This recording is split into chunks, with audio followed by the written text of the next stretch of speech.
Russia's Minister of Defense Sergei Shoigu appears in public for the first time since Saturday's Wagner revolt. Ukrainian forces say they made advances in their counter-offensive against Russia as Wagner leader Yevgeny Prigozhin was heading towards Moscow. Over 2 million Muslims are expected to visit Saudi Arabia for the annual Hajj pilgrimage, which is underway in Mecca.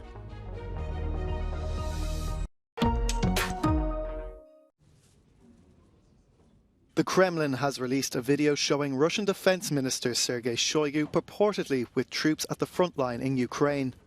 His removal from office was the main demand of the Wagner mercenaries' revolt at the weekend. It's his first appearance since then. As the Russian leadership tries to move on from the shocking challenge to its authority, the Kommersant website is reporting that mutiny charges against Wagner boss Yevgeny Prigozhin have not yet been dropped. That was one of the key conditions of the deal he struck with Moscow to end the uprising. As the West continues to assess the fallout, the EU's Josep Borrell says the Russian government has been weakened. I think that it's more important than ever to continue supporting Ukraine, because what has happened during this weekend shows that the win against Ukraine is cracking Russian power and affecting its political system. NATO is also closely following developments in Russia, with its Secretary-General-Chief taking a cautious approach. The events over the weekend are an internal Russian matter, and yet another demonstration of the big strategic mistake that President Putin made with his legal annexation of Crimea and the war against Ukraine. Under the deal, Prigozhin was allowed to leave Russia for Belarus, where he would be free from prosecution. But he hasn't been seen since the weekend, and his exact whereabouts remain unknown.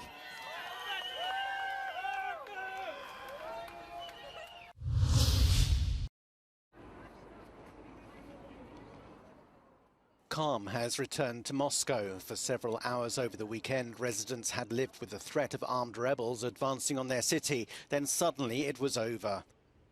A TV crew from Norway asked Muscovites who was right, Putin or Prigozhin.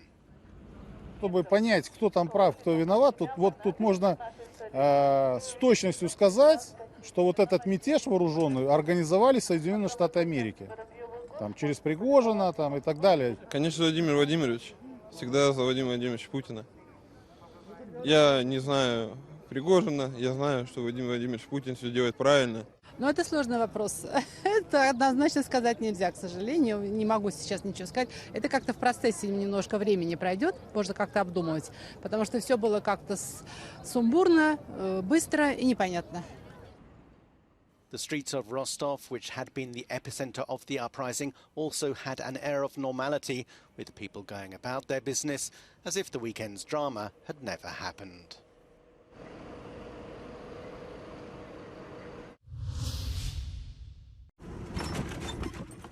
Ukrainian forces claim to have advanced from 600 meters to 1,000 meters on the southern and northern flanks around Bakhmut.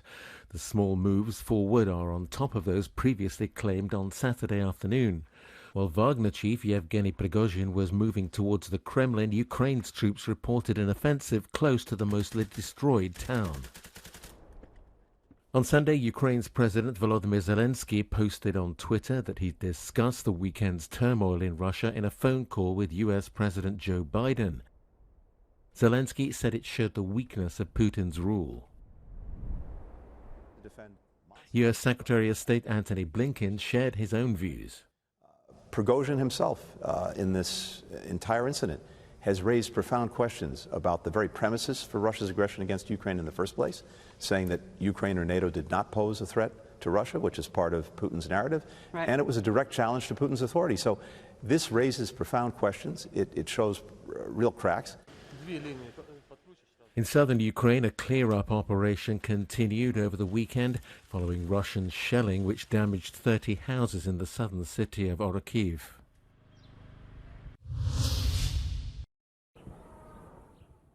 A Russian airstrike over a busy market in the rebel-held Idlib province in northwestern Syria killed at least 9 people on Sunday. Neither Syria nor Russia commented on the airstrike, though Damascus says strikes in the northwest province target armed rebel groups. Syria's pro-government newspaper Al-Watan, citing an unidentified security source, said that the airstrike targeted militants and a weapons depot.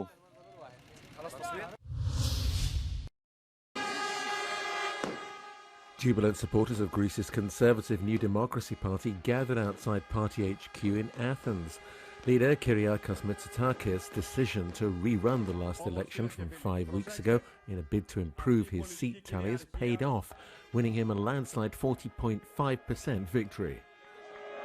Για δεύτερη φορά, μέσα σε λίγες εβδομάδες, οι πολίτες δεν έστειλαν μόνο ένα μήνυμα συνέχεια στη διαδρομή που χαράξαμε πριν από 4 χρόνια, αλλά μας έδωσαν ισχυρή εντολή να προχωρήσουμε πιο γρήγορα στο δρόμο των μεγάλων αναγκών που έχει ανάγκη η πατρίδα μας. Απόλυτος νικητής των εκλογών, ο πρόεδρος της Νέας Δημοκρατίας, Κυριάκος Μητσοτάκης, εμφανίστηκε συγκρατημένος στις πρώτες του δηλώσεις και ξεκαθάρισε ότι από το πρωί της Δευτέρας αρχίζει και πάλι η σκληρή δουλειά. Πληροφορίες αναφέρουν πως θέλει να κινηθεί γρήγορα και ότι έχει σχεδόν έτοιμη τη λίστα με τα πρόσωπα που θα απαρτίζουν τη νέα του κυβέρνηση. This time, left-wing rival Alexis Tsipras and his Syriza party struggled to reach 18% lower than last time. Έχουμε υποστεί μια σοβαρή εκλογική ήττα. Πιστεύω όμως ότι το εκλογικό αποτέλεσμα είναι κυρίως αρνητικό για την κοινωνία και για τη δημοκρατία. Η ανάδειξη στη Βουλή 3 ακροδεξιών κομμάτων, ενός εκ των οποίων με φασιστικές προεκτάσεις και διασυνδέσεις, σε συνδυασμό με την πλειοψηφία της δεξιάς του κ. Μητσοτάκη, αποτελεί μια αρνητική εξέλιξη. Δεύτερη μεγάλη ήττα για τον ΣΥΡΙΖΑ μέσα σε 35 ημέρες. Τα στελέχη του κόμματος προσπαθούν να καταλάβουν γιατί έχασαν την εμπιστοσύνη των πολιτών. Ακόμη αναζητούν τρόπους ώστε σταδιακά να ανακτήσουν το χαμένο έδαφος. The Social Democrat PASOK party came in third with an improved performance on their showing in May's election. Από αύριο το πρωί ξεκινά ένα νέο ταξίδι για τη δημιουργία ενός ρεύματος κοινωνικής και πολιτικής πλειοψηφίας για μια ισχυρή Ελλάδα, την Ελλάδα της εθνικής αξιοπρέπειας και της κοινωνικής δικαιοσύνης. Θετικό πρόσημο βάζουν τα στελέχη του ΠΑΣΟΚ στο εκλογικό αποτέλεσμα της 25ης Ιουνίου, τονίζοντας ότι σηματοδοτεί την επανάκτηση των δεσμών του κινήματος με τους προοδευτικούς πολίτες. Όπως επισημαίνουν, το στίχημα της επόμενης περίοδου είναι το ΠΑΣΟΚ να καταστεί η αξιόπιστη αντιπολίτευση που έχει ανάγκη η χώρα, με προοπτική συν το χρόνο να αποτελέσει την εναλλακτική πρόταση διακυβέρνησης της κέντρο-αριστεράς. One of the big stories of the election was the success of a newly created far-right Spartans party which crossed the 3% threshold to enter parliament. Together with nationalists, Greek Solution and ultra-conservative Niki, the 3 hard-right parties won close to 13% of the vote.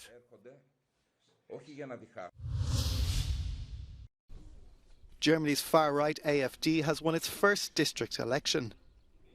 It's a further boost to the anti-immigration party as it surges to record highs in opinion polls. Robert Sesselman, a lawyer and regional lawmaker, came out on top in a closely watched runoff vote for district administrator in Sonnenberg in the central state of Thuringia, near the border with Bavaria.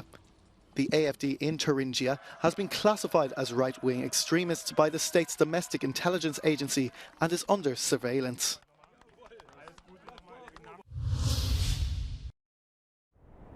A court in Serbia has released 3 police officers from Kosovo who were detained earlier this month.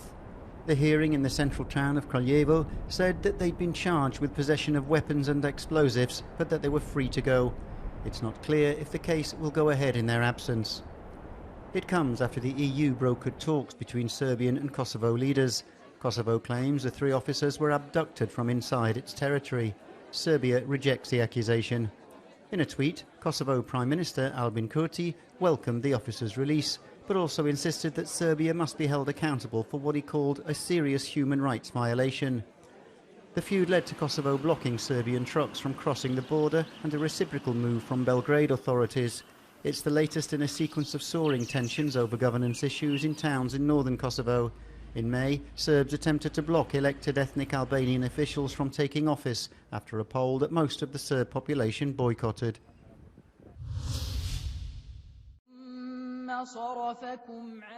It's the image that marks the official start of the Hajj, the annual Muslim pilgrimage to Mecca in Saudi Arabia. And this year, over 2 million worshippers are expected to make the trip as it returns to full capacity for the first time since the pandemic. For several days, there'll be a constant flow of worshippers around the Kaaba, a sacred cubic building located at the centre of the Great Mosque. The first thing pilgrims do when they arrive is to make 7 laps around the Kaaba, to which they pray 5 times a day, wherever they are in the world. The Hajj is one of the 5 pillars of Islam, and every Muslim who can afford it must perform it at least once in his lifetime. But in addition to being an act of faith, it's a colossal organisational challenge for the Saudi authorities. The worshippers converge on a vast tent camp in Mina in the nearby desert for a day and night of prayer. The temperatures can reach up to 40 degrees centigrade. The government has set up 32 hospitals and 140 health centres, as well as nearly 200,000 tents for worshippers.